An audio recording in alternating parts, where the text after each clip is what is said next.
Champions Mojo is part of the CG Sports Network. Welcome to the award-winning Champions Mojo, hosted by two world record-holding athletes and health, life, and leadership coaches. Be inspired as you listen to Conversations with Champions. And now, your hosts, Kelly Pallas and Maria Parker. Hello, friends. Welcome to the Champions Mojo podcast. And as usual, I am co-hosting with Maria Parker. Hey, Maria. Hi, Kelly. It's good to be here today.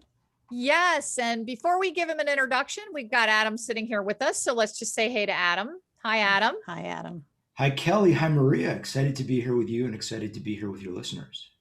Well, great. Well, let's tell our listeners a little bit about you. Adam is an expert in leadership and entrepreneurship. He is the CEO of the Veloz Group and has built multiple successful businesses.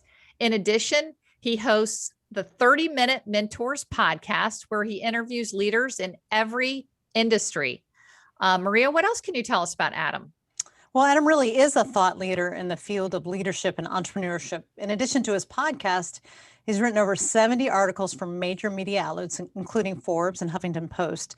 He's a keynote speaker for businesses, universities, and nonprofit organizations, and he teaches a graduate level class at UCLA on teamwork and leadership. So we're excited to learn from Adam. Welcome to Champions Mojo, Adam. Thanks for having me. Yeah. So Adam, let's just kick this right off. And we have talked about leadership a lot recently on our show. And can everyone be a leader? And if so, what are your thoughts? Absolutely. And I'd like to start off by saying not everyone can be an Olympic athlete. Not everyone can be a collegiate athlete. I'm honored to be here, especially given my athletic prowess or lack thereof. My athletic career topped out as the captain of probably the worst baseball team in the history of baseball, and definitely the worst baseball team in the history of high school baseball. So with that said, it's an honor to be among such esteemed athletic talent here. But as far as leadership goes, yes, absolutely. Each and every one of us can become not only a leader, but a great leader. So I encourage anyone listening to this podcast to listen closely to this conversation. Well, that's awesome. Yeah. And we should have said you're a champion. So this season, as we're calling it, Maria and I are going to be doing definitely sports champions, but we're going to be doing champions of causes. And we have some really cool champions coming up, which includes you. And you are a champion of leadership and entrepreneurship. So that's what you've kind of championed your whole life. And I love this story that you wanted to manage a sports team growing up. And can you tell us about that dream and kind of how that impacted you? Yeah. So growing up, and even to this day, I love baseball. We talk about the 10,000 hour rule, and Malcolm Gladwell wrote that if you spend 10,000 hours doing anything, you become an expert at it. And, you know, I crossed that 10,000 hours of watching Angels baseball probably by the time I was 11. So maybe even 10 or whatever the age was. So from a very young age, I dreamed of becoming the general manager of the Angels. And in one sense, it was a dream, but it was also a real goal of mine. All the way through my early 20s, I wanted to run a professional baseball team. And my college essay, when I applied to USC, was talking about how I wanted to run a baseball team. I did an internship for a really prominent and successful sports agent when I was in high school and beginning of college. I did an internship for the NBA Summer Basketball League when I was a student at USC. So, you know, life kind of takes you in different directions, but I was always passionate about working in sports. And even to this day, I probably spend way too much time watching baseball, watching the Angels. It's definitely not good for my mental health, the way that they've been playing, but that's what happens when you're a baseball fan. So I'm curious, you know, you've already alluded to right now you're not managing the Angels. So that may have been They're in good hands, by the way, with their current general manager. Good I'm a big fan of his. So Perry, to keep up the good work. Tell us, you know, but you're extremely successful and you're interested in success. But tell us about some of your greatest personal obstacles and how you overcame them? Yeah, well, I think that we have obstacles that we face each and every day. Um, as an entrepreneur, you're continually facing obstacles, big and small. Um, One obstacle I can share with listeners that I continue to face is just having way too much to do and not enough time to do it. And I run, as you mentioned, a few different businesses, and my businesses have big dreams, big ambitions, as we all do. But we're small businesses. There are only so many of us, and there's only so much that each and every one of us can do. So I think that, number one, there is the obstacle of trying to, achieve as much as you want when there are only so many of you on your team that can make things happen. And number two is recognizing that there really is only so much within your control, and there are things that take place that you just can't control. And I'll give one example. This past year, or a year and a half, there was an obstacle that all of us faced, and that was the coronavirus. For my business, Beverly Hills Chairs, we are the leading sellers in the country of refurbished brand name office chairs. And our business is a business built around selling high-end ergonomic office chairs to small to medium-sized businesses. And the day the coronavirus hit, our entire customer base completely disappeared. There were no longer any small to medium-sized offices that were around looking for office chairs, let alone looking to do anything. They were just trying to figure out, what do we do now? Do we stay open? Do we close? Are we going to even be around when this virus is under control? So we had to very quickly figure out how we were going to pivot. And that wasn't an obstacle for us that we were able to overcome by pivoting to a different market, by shifting our business to focus on selling to home office customers. So it's one example of one obstacle that one of my businesses had to face, but it's representative of an obstacle that each and every one of us has to face, whether it's in our professional lives or whether it's in our personal lives. So, what are when you realized that there weren't going to be any small to medium sized businesses for your chair? I looked at that website; those look great, by the way. What I'd like to get is in kind of a little bit more personal. Like, what did you feel, and how did you deal with those feelings? And your employees, and I know you work with your brother and their family. I mean, how did you deal with the sort of the frustration that comes with that, and also the time constraint you mentioned? I mean, I have that too. Tell me, we kind of want to know the mental tricks. Yeah. So I think the first thing you have to do is you have to live in reality. You can't wish things away. You have to acknowledge what is going on around you. I think that it would be nice to pretend that there is no coronavirus, that there is no global health crisis, that this is all going to go away in a snap of a finger, and that our customers are going to come back really quickly. But that isn't going to happen. Magical thinking doesn't work. And step one is just acknowledging the reality of the situation that you're in and taking a deep breath and realizing that as an entrepreneur, there are highs and there are lows every day. And a lot of them are artificial. Some of them are real. This was a real one. But entrepreneurs will tell you that you just kind of go on this roller coaster where some days you're feeling extremely high, some days you're feeling extremely low, and it's just a part of the ride. And once you get used to that, it prepares you for the real highs and lows. Because when something like this does hit, you've already been on that journey. And you can say to yourself, I know how to deal with this.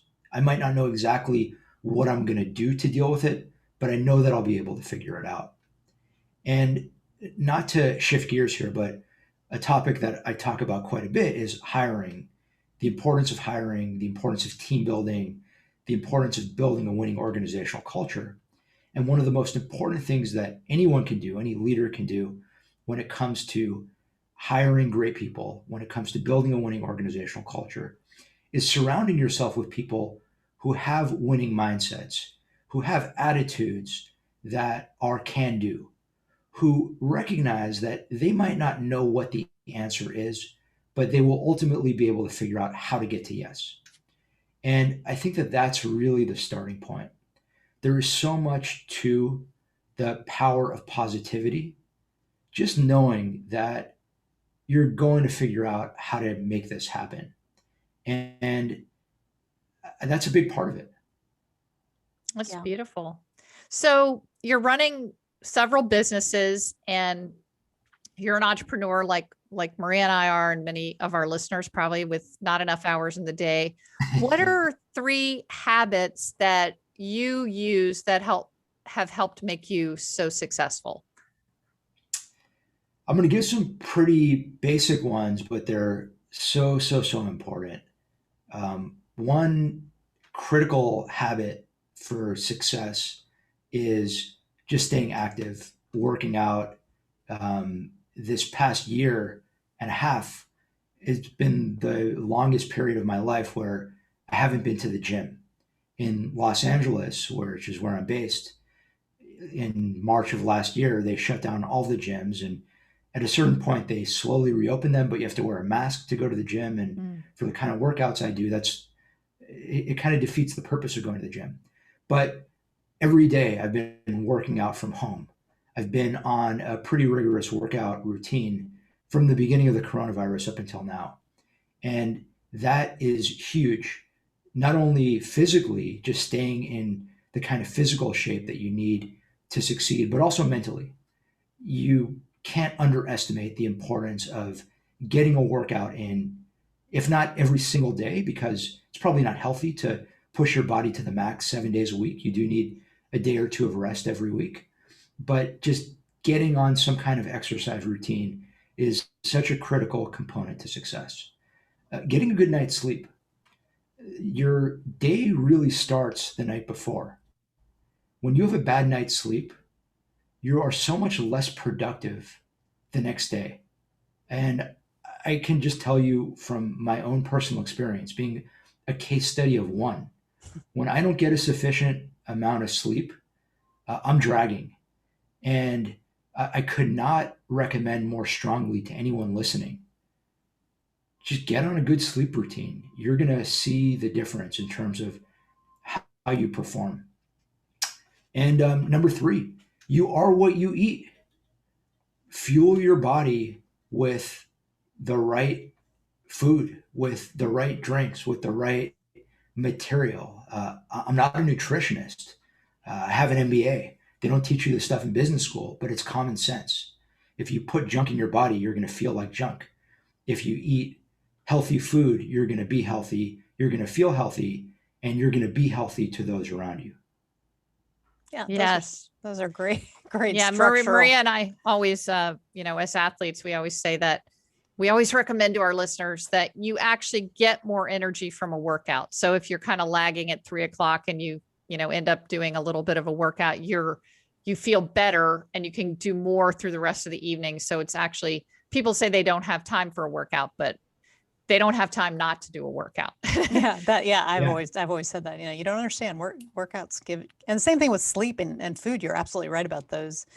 But, we love stories. So you're a huge success. I'd love to hear a story around when you kind of had some big breakthrough and you realized, hey, I'm going to make it as a success. That's a great question. And, I think that fortunately, I've always believed in myself. I've always had confidence that I can in one way or another figure things out. And if I fail, then it's not the end of the world. Failure which is a topic that I've explored quite extensively on my podcast with many of the most successful people in the world. is in many ways a gateway to success. So I'm not really one who, and I don't mean to dance around this question, but I'm not really one to um, focus all that much on trying to attain a breakthrough moment, as I am one on trying to figure out how I can perform at my peak as consistently as possible, and how I can empower my team to perform at their peak as consistently as possible. So that's really how I try to think about things. There might be some kind of breakthrough story somewhere, but maybe the next time I'm on this podcast, I'll have broken through in some way. To be completely honest with you, as an entrepreneur, I think you're always trying to achieve a breakthrough. And sometimes what happens is, you look back and you say, hey, we got from this revenue number to that revenue number. But we really want to get to this next revenue number.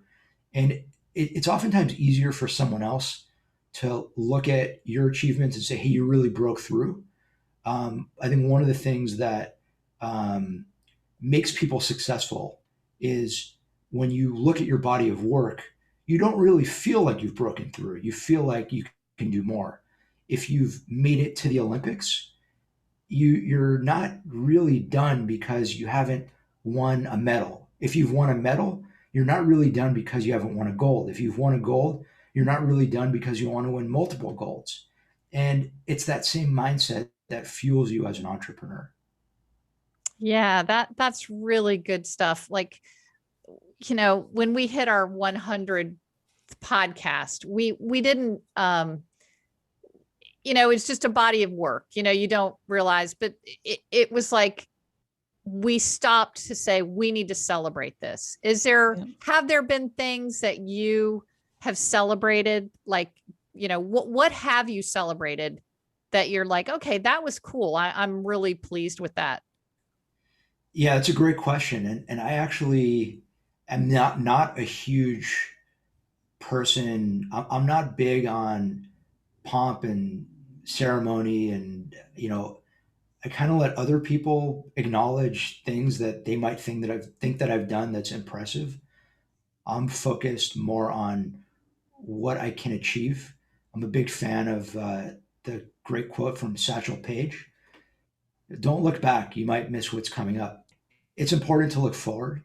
I think that you want to build a culture on your team that rewards success, that celebrates success. When other people around you are achieving, you want to reward them, you want to acknowledge them, you want to celebrate them. But as far as things that I do, I'm always looking forward.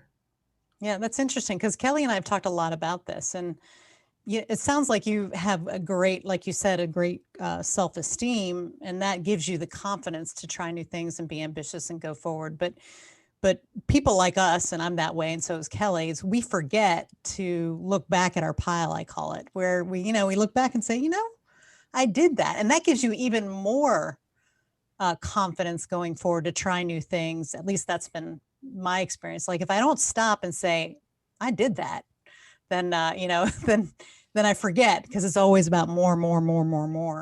And part of living life is also enjoying what you've accomplished. Coaching minute.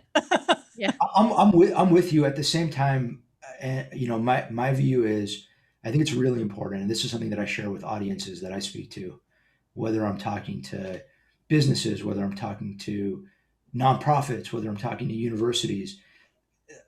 Something that I think anyone should recognize is when you're trying to figure out what to do with your life, there are really three things to think about. Number one is, what is it that you're great at? What is it that you're passionate about? What is it that you can do that can help you make a positive impact in the lives of others? And if you can find something that allows you to do all three of those things, you found it. You know that it's it. You're going to be fulfilled. You're going to be happy. You're going to be rewarded in what you do. It's not going to feel like work. You could wake up at 5 a.m. and get started and keep going until the minute you are too tired and just pass out. It doesn't feel like a job. So, what are you good at, Adam? well, just to finish the thought real I'm quickly, sorry. I think that it's really important to get to a place where you feel like you're doing something fulfilling, because if you're doing something that doesn't make you happy, then you kind of need to find these artificial ways to make yourself happy. Whereas if you're doing something that fulfills you and that brings you continual joy and continual happiness, I don't necessarily know that you need to find artificial ways to bring you happiness. So that was just a follow up to kind of our previous conversation. Yeah, that's great. Well, keeping it real here, I'm in Florida. I see a gigantic storm cloud. heading right for me, and I don't want to lose this connection. So as the last question, is there anything that we have not asked you, Adam, that you would like to share with our listeners? Wow. Well, I'm just really glad that you didn't ask me about my baseball career, because that could this conversation down a very, very ugly path. What I will say is that I implore anyone listening to this podcast who's interested in learning about how to become a better leader, interested in learning about how to better excel personally and professionally, who might be interested in podcasts in general. My podcast is 30-Minute Mentors. And just to share a couple of quick words, I go one-on-one with the most successful people in the country each week. Fortune 500 CEOs, founders of billion-dollar companies, Hall of Fame athletes, Olympic gold medal winning athletes. And my goal really is to spend 30 minutes with each guest and to try to cull the best information possible to allow listeners to excel in their personal lives and in their professional lives, and walk away with real tangible takeaways that will help them live more fulfilling and rich lives. So with that, if anyone's interested in connecting with me, I'm accessible. I love this work, and obviously have loved being a part of this podcast this morning. Yeah, we'll put Wonderful. A link. We'll put a link. Yeah, in the absolutely. notes. And yeah, they say that if someone listens on one subject, that they listen to an average of 7 podcasts. So if, people are liking this podcast, I'm sure they would love yours as well. So, And I can recommend it. I've Yeah. loved my trip down into your podcast. A lot of good stuff there. Well, wonderful. Well, Adam, we're so grateful for your time today, and we wish you all the best. And we thank you for being with us today. Thank you so much, Adam. Thank you both, and I wish you the absolute best of luck surviving the storm. I'll share with listeners what I shared with you off the air, which is we don't have these kinds of conditions in Los Angeles. So if anyone listening is trying to figure out, how do I survive? Now, we get earthquakes, but Yes. move to LA. People are talking about people moving out of LA. This is the best place. Come on. It does Yeah. have great weather. I'd love to move to LA. All right. Take care. It's now time for the takeaways. Maria, you and I have heard the takeaways are the best part of the show. That's right, Kelly, because the takeaways are curated information, which is what we give to our clients when we coach them. If you would like to take your performance to the next level in health, life, or leadership, go to our website and schedule your free 30-minute consultation. Yes, just click on our coaching page and book there. We're looking forward to bringing out the champion in you.